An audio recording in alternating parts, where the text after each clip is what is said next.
Le 6 janvier 2026, une information jusque-là murmurée dans les cercles sécuritaires ouest-africains devient soudain officielle. Paul-Henri Sandaogo Damiba, ancien président de la transition burkinabé, est arrêté à Lomé, au Togo. Un jour plus tard, le 17 janvier, il est extradé vers le Burkina Faso, le pays qu'il avait dirigé avant d'en être brutalement évincé. Cette arrestation marque un tournant majeur, non seulement pour le Burkina Faso, mais pour l'ensemble du Sahel, une région déjà fragilisée par les coups d'État, l'insécurité chronique et les rivalités géopolitiques. Mais au-delà de l'événement, une question s'impose. Que révèle réellement l'affaire Damiba sur la recomposition du pouvoir au Burkina Faso et sur les lignes de fracture au sein des armées sahéliennes? Retour sur un parcours fulgurant et controversé. Paul-Henri Sandaogo Damiba n'est pas un inconnu. Lieutenant-colonel formé dans les cercles militaires stratégiques, il s'empare du pouvoir en janvier 2022 à la faveur d'un coup d'État contre le président élu Roch-Marc Christian Kaboré. À l'époque, le discours est clair. Restaurer la sécurité, reprendre le contrôle du territoire, mettre fin à l'avancée des groupes armés terroristes.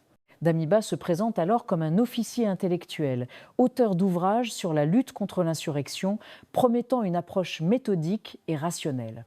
Mais très vite, la réalité du terrain rattrape les ambitions.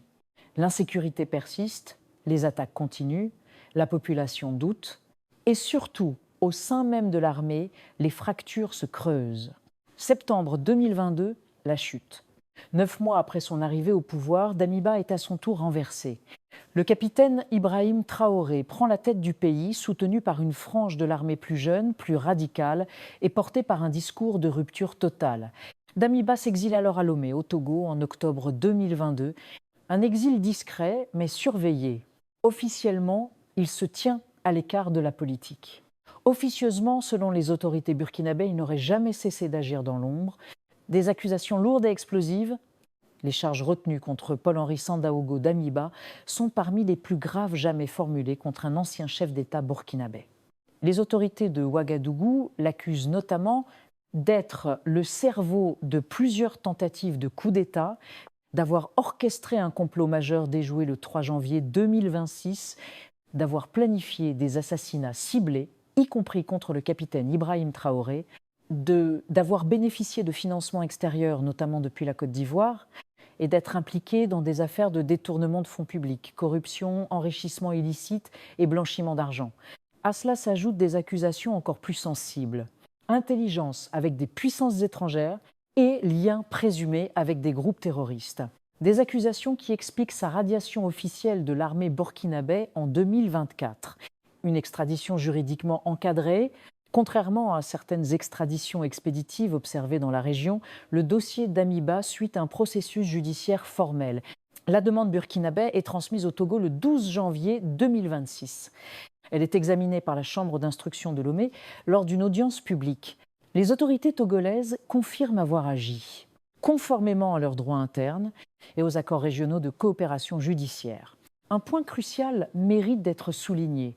Le Burkina Faso ayant rétabli la peine de mort pour haute trahison, le Togo exige des garanties formelles, garantie que la peine capitale ne sera pas appliquée.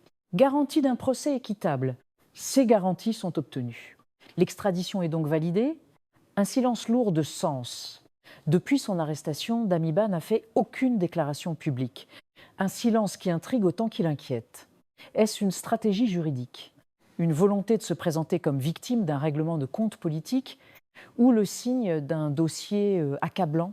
À ce stade, aucune communication officielle n'indique où il se trouve exactement au Burkina Faso, ni s'il est détenu par la justice civile ou sous contrôle militaire. Une affaire révélatrice des tensions au Sahel. L'affaire Damiba dépasse largement le cadre burkinabé. Elle s'inscrit dans un Sahel miné par l'instabilité, marqué par la multiplication des coups d'État et traversée par des rivalités d'influence régionale et internationale. Elle pose une question centrale. Jusqu'où vont les luttes internes au sein des armées au pouvoir? Elle révèle aussi une nouvelle dynamique, celle de régimes militaires déterminés à neutraliser toute menace interne, y compris les anciens alliés devenus adversaires. Analyse finale, justice ou démonstration de force? Deux lectures s'affrontent. Première lecture. L'arrestation de Damiba serait l'expression d'une volonté de justice visant à mettre fin à l'impunité, même pour les anciens chefs d'État.